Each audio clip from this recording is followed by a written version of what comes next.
Hey, I'm Decathlon Gamer. Welcome back to Pro Cycling Manager 2020 Career Mode, episode 129. It's now the 9th of August. It's only a week that we've gone forward, but that's what it took to get the Tour of Portugal behind us so that we could fire the last staff member. So staff is now completely empty. I need to replace them as soon as possible. But before I can do that, we need to spend our 43,900 that remains. That's our limit. It might only be one rider, and it might break down to more riders. One discovery I made, thanks to the comment section, is I already have two Slovenian riders in German and Reykjavik. National, regional reputations, so even though German's the lower rated one, due to his successes, especially at that Continental Pro level, he's got a national reputation, so it won't be a minimum evaluation, at least. It won't be an amazing evaluation, but two riders is better than none, and some popularity, some decent popularity, will be okay for us. But that does mean we're going to kind of have our hand forced a bit in using German and or Reykjavik a little more often to get them into the sponsor objectives, as that's the races the sponsor is going to care about. Now, back to our signing period. We've re-signed all but three riders for Mark, Ginn, Carlos de Mello. Carlos de Mello wants 9,000. Ginn wants 14,000. We don't know about for Mark yet. I have 46 points left to go after transfers. I took a moment to go through and add up the points on all my potential targets, and it adds up to less than 46. Adds up to 37 is what I've seen on my potential targets. That gives me a few options. Now, some of the riders that were available are gone. The high interest ones, they have already re-signed. Just yesterday, we saw kind of the first wave of riders sign some contracts. So some of the guys are gone. That's unfortunate, but it's okay. What we're dealing with is our high-end targets. Well, they're all on this page now, the glass and above. Main reason for any or all of those, of course, is we need to improve our evaluation. We're at that 77-point mark in that 1 week, technically 1 day, 2 days since those signings started happening. We've already dropped to 12th. We can't afford to drop much further. Otherwise, it's possible that everybody could improve enough. We are better than we were a year ago, but that doesn't mean we're guaranteed to still be top 19. We're already down to 12th. I think we do really need to get one of those guys signed. I don't know if we'll afford any of them, so we're going to find out. I'm going to open transfer talks with all of those targets and find out how much they're asking. That doesn't mean I'll get them signed for those amounts, but we can immediately start ruling out those who are asking way too much, and then get a better idea of who we might actually be able to get after, or what we might actually be able to do, as opposed to playing it safe and going immediately for an attainable target. I'm going to go ahead and use the quick sim as I push through so you can see what each one is asking, but right now I'm not going to do any negotiations, just test the waters.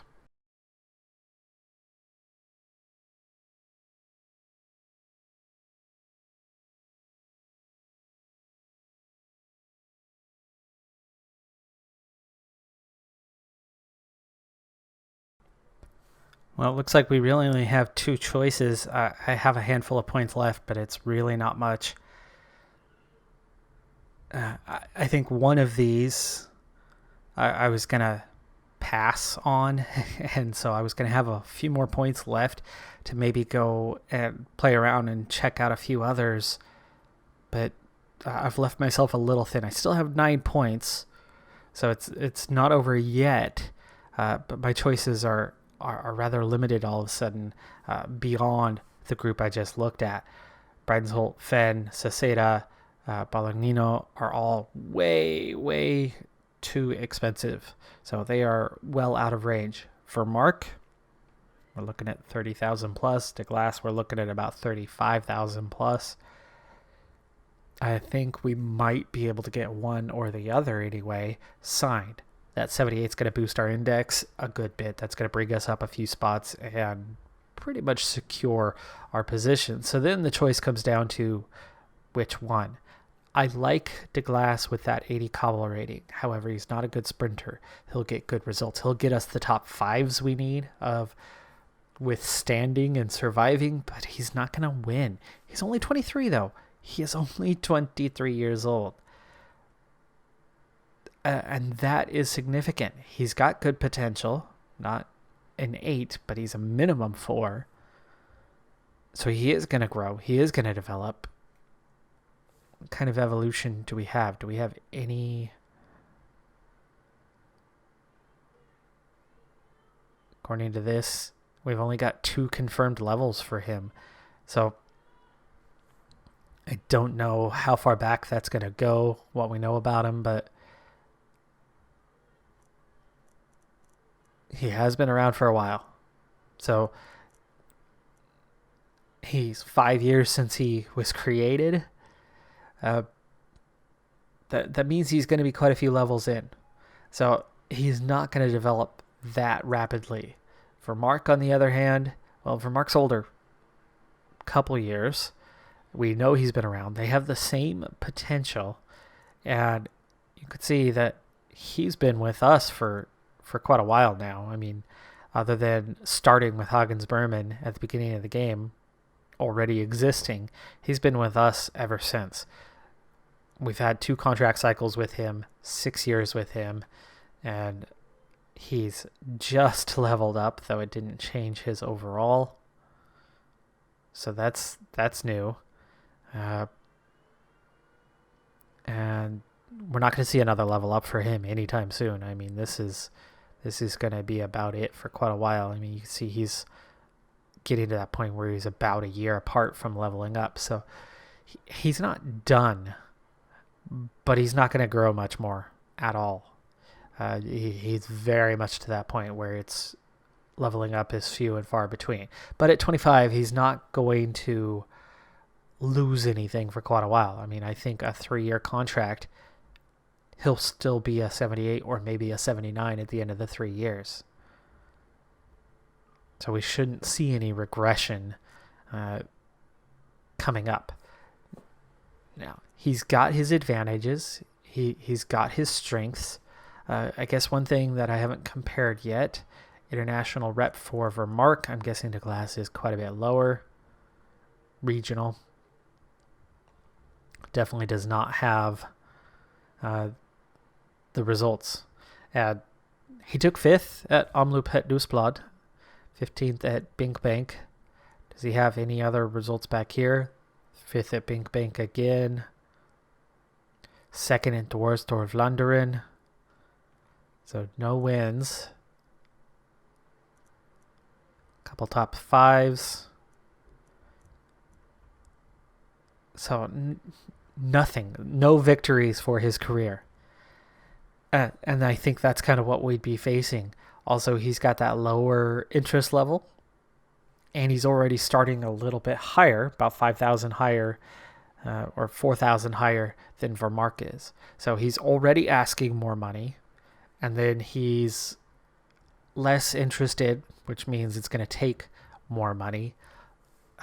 Honestly, I think we're kind of stuck. Our hands are tied in that we're actually going to need to bring back Kevin Vermark, because we could potentially get him signed here and then have a little bit of cash left. Is it enough to sign Carlos de Mello? Maybe. Maybe we'll have enough to bring back Carlos de Mello as well. And maybe we do that on a 1-year deal. Well, if we bring back Carlos de Mello, though, I mean, we got to bring him back long term.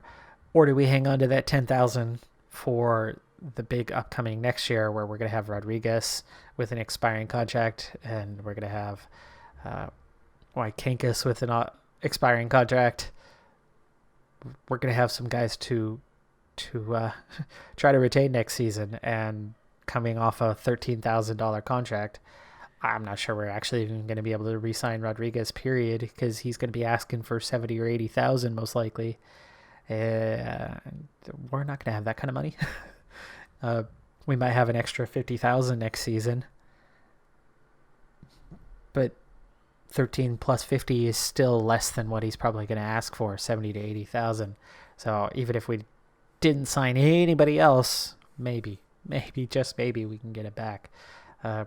So saving that 10,000 could help, but not necessarily. Probably not, in all honesty. We're probably getting one more season out of Pavel Rodriguez, and that's going to be it. We just still, the budget's getting better year by year. The budget's getting better, but we still lack the budget necessary.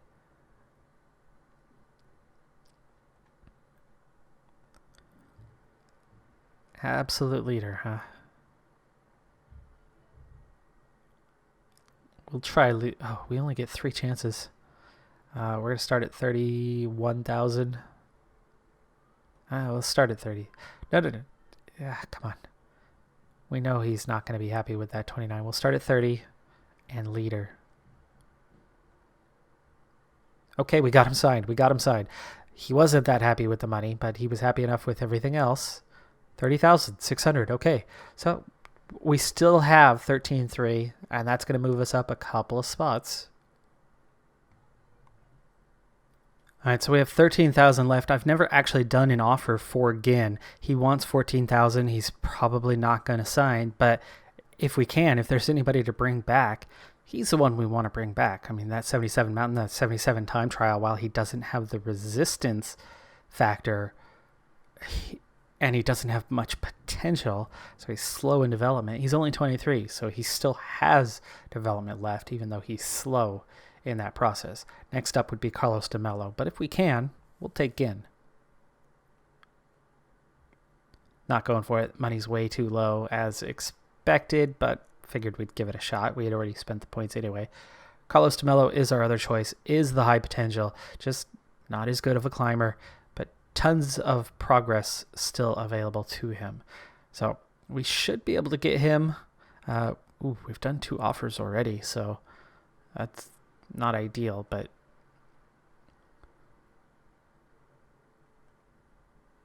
I'm not thinking he's going to go for this unless he's suddenly happy with the money.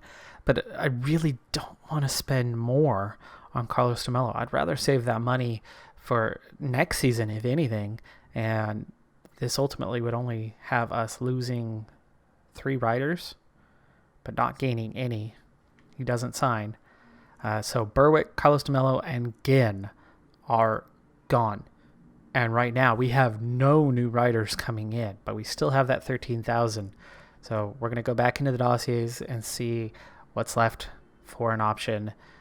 Can we get somebody signed that's going to be helpful for the team? All right, so with our top end secure, I'm going to try to replace a few of these riders with young, high potential, hopefully, talent. We've got Dennis Talipav here, who has 5'8" potential, is a stage racer who's already a 72 overall. He's got a 72 mountain. He's pretty decent in the time trial. The stamina resistance are okay, especially for a 19-year-old. So let's go ahead and contact Dennis Talipav. It's only going to cost me 1 point, and it looks like we can sign him for the minimum. We'll put him as an important rider, and we get him signed just like that. So there's 1 spot filled. We're still down 2. I do have a target in mind for somebody else, and that is this guy right here, Primoz Baranja. I don't know the potential, but it gives us a 3rd Slovenian. It is a climber who's already a 71 mountain with 74 resistance. So regardless of development, it could come in handy. And as we're losing 3 climbers, it's going to be important to replace at least a couple, and this does make that 2 and adds a little bit of sponsor satisfaction. So we get him signed on for the minimum. That's 5,000 used up, and we're down 1 single spot. I think what we're going to look for now is the most interested rider that we can get that's going to be helpful. Batagic here is high potential, is already a pretty good sprinter, is only 20 years old. This is going to be our last signing.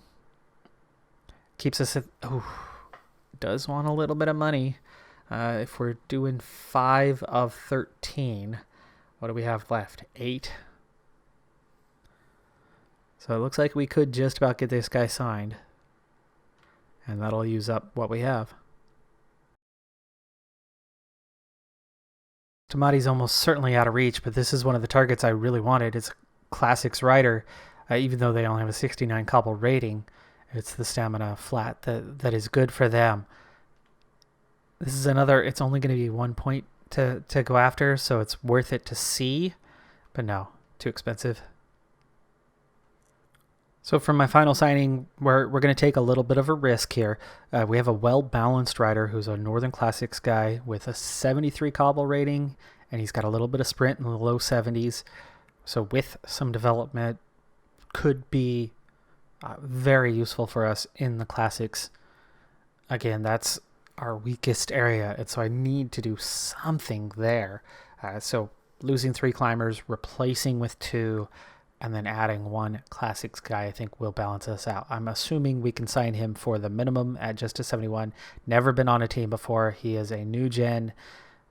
But again, without a scout report, I don't know what I'm getting here. So we are taking a little bit of a risk. But as long as we can sign him for the minimum, and it looks like we can, then it'll be worth it to go for it. We'll put him as teammate, though. And we get him signed. So we'll find out. One risk this season. We'll find out what we're getting out of it. But again, at that age, it should go favorably for us. We should be able to get him signed on. So we're pushing up to 10th place. We get that 78 points in the index. And here's how we look now. So we're still in the 4-star realm. We were already at the top of the 4-star realm, but now we've pushed even further. So with the addition of Vermark, a 78 versus a 76, it's a pretty good jump. I mean, we're up about 2 points on the whole, so about 2/3 of a point in average. That should make it fairly secure, I would think. We should be looking at still lower end, but by the time all is said and done, we definitely won't be 10th, but we definitely should be above 19th. Maybe we'll be 16th, 15th, thereabouts. So we're looking at essentially the same team coming back. Not what we were hoping for, but we'll have 3 Slovenians. That'll help. See that we're mostly coming back with kind of the same ratings that we had before. And the 3 guys we're bringing in are prospects. 2 of them confirmed 5.8s, 72, 71, 71. I mean, that does put them down there at the bottom of the list with Meshik Smith. And we are losing a couple of decent guys. We're losing a 75, a 74, and a 72, replacing them with lower end. So in a sense, we're taking a little bit of a step back. But again, the way we develop, we are setting ourselves up for continued internal progress for next season. The only thing I wish we had was an expiring contract for Gazzoli, because he hasn't been that great for us, and at 20,000, I'd really be happy to have that 20,000 to spend that on Rodriguez, plus his expiring contract, 30 to 35,000 extra, plus whatever raise we're getting for next season. If that's, say, 40,000 more, 70,000 might be enough to bring back Rodriguez. Of course, then we'd lose everybody else. We'd lose Wykinkis. We'd lose Gazzoli, obviously, if that were the case. So we'd be looking at a Rekovic or Millar having to step up to be that third man. But in keeping Rodriguez, we'd certainly still have our World Tour status intact. So a little nervous about what next season could bring for us. We've got a lot of expiring contracts, but most of them are making minimum, and most of them are our current better riders.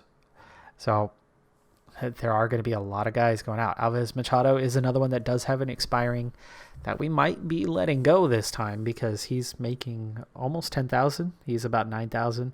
So that is a little bit of money that could then go to Rodriguez. But again, without it, we only have a little bit left. We took, 75 for these guys and had 13. So we've got 6,000 to go towards next season. It's a little bit. It's not nothing. But I do worry about our finances for next season. I'm hoping that moving over to this new sponsor and that much higher end could lead to a pretty good rise that maybe we'll be up to 170 or 180,000 for next season.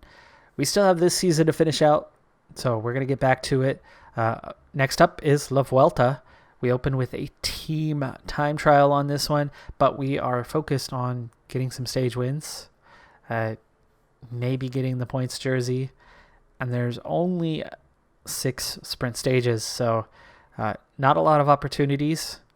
We'll have to take a look at the calendar if we want to just do those 6 stages and nothing else, or if we want to try to focus a little more heavily on getting that points jersey. I suppose part of that's going to depend on who's there. Stage 1's not going to matter. Stage 2's not going to matter. Maybe we'll take a look at a stage 3 and kind of see what's going on, who's there, and maybe have a go. Maybe put our top sprinter into the break and see if they can go pick up some intermediates and get a little head start on that classification and assess the competition.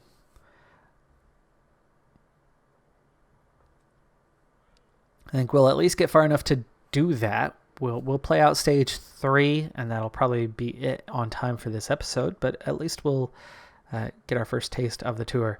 But the team for next year, it's not the most exciting. I was more or less ready to let Vermark go, but our options were pretty limited. The cash involved, and that's always the problem. We are constantly limited on cash. That's the nature of taking on a project like this one. And financially speaking, of course, we're in our best financial position we've ever been in after winning the Tour de France. But that does not change the fact that we still have that same limitation on finances within the sponsorship. But again, we're going from a 107 to a 130 budget, so an improvement of 23. That's not that big of an improvement, but I'm hoping next season we can see an improvement of about 40 plus. And that extra 40,000 should make a pretty big difference on being able to get and maintain a top 3 that should keep us in the World Tour. Still won't be easy, and it will suck if we lose Rodriguez. But, if we do add, say, 35,000 and his expiring 13 and Alves Machado's expiring 9, I mean, we're kind of minimum talking about 50,000 to spend. Wykankis certainly won't cost that kind of money, but what else do we have? Are we going to be back to Vermark as our leader? That's kind of an ouch scenario, but that's nature of the beast. I mean, it's been 3 seasons already from losing Zeta and Tentoni, and we're probably going to lose Rodriguez. Probably are, but there's a small chance we'll get to hang on to him. We'll give it a shot anyway. Let's move into the Vuelta Espana. So moving into stage 3, we have a mixed bag on the race day condition with the riders that we have. We also picked up additional injuries. Monotoglu would be one of my favorites for this, but he's out injured. And then we just lost Berwick, who was supposed to be on the start list. So he's not going to be available. And did I just send... Oh gosh, I just sent the wrong guy forward. Wykankis is not who I wanted to send forward. He's going to end up back in the group, so that's okay. But I do intend on getting into the breakaway to go after those intermediate sprints. Gazzoli is a contender with that 75-81. He's got that good acceleration, so he'll be good for intermediate sprints. fantastic lead-out rider, but the pack is increasing its not a work great rate. finisher. Some teams can't be happy with the breakaway. So I think for the most part, Gazzoli will be our lead-out man. And it actually looks like we're going to go with someone unexpected. Rajkovic. Rajkovic is on a fitness peak and very, very high motivation. He is really excited to be here for this race. It is his first Grand Tour. And he'll have a chance, but it's just 2.5K. Let's slow it down. Let's get through this. Rajkovic, we want maximum points. 1.7, 1.5, 1.3. We attack. No challenge. We got this. And we back off. Back to relay. Back to a 46. Right down. So, that's our first points. It's not yet enough to crack anything. Is that just 6 points? Is that all that's available there? Oh, 4 points is all. So, we're going to get 8 points today. That's it. It's a start. It's better than nothing. First sprint stage is still 2 stages away from now.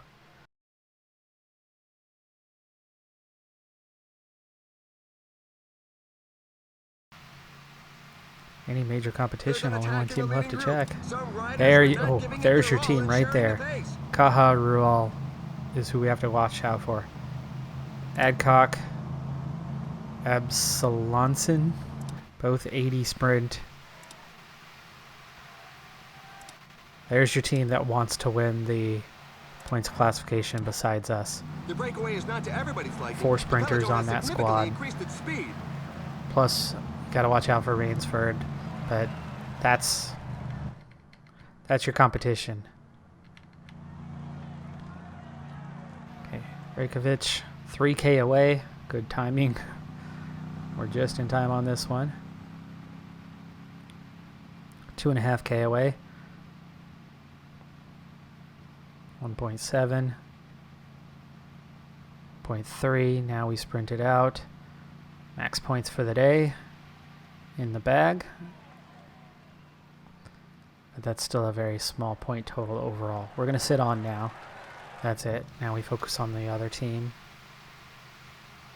Well, the rest of the team. 20K to go to the finish. I have no idea how that water situation is, as I was rather distracted with the situation. Rajkovic still up ahead. The other guys are too exhausted. They're not even able to catch him. He's just riding solo. He's got no energy. So 15 kilometers remaining. We'll lose some time today, but that doesn't matter. He's already 10 minutes behind. After that first climbing stage we had, we lost a little over a minute as a team. Some team managers mustn't appreciate the fact that there is a breakaway, given that the pack 12K to go now. Speed. Rajkovic back into the group. The group has been overhauled. Right. Let's set this up. Let's get ready. So we ride for Lykankis. That 79 hill rating. Gazzoli's got a chance. We'll put him on the back. Smith. No, Mello. Rajkovic has no energy, so he's done. He's out of the mix.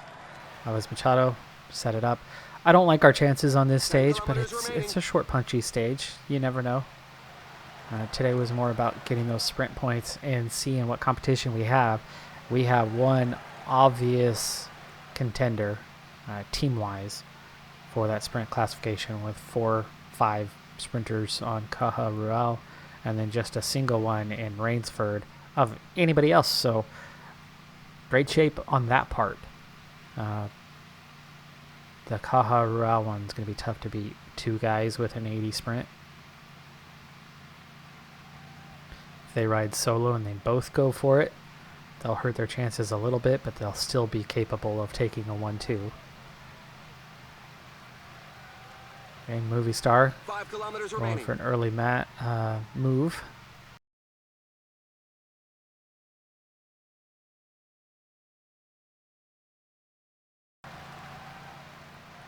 Smith. Mateo's taking off.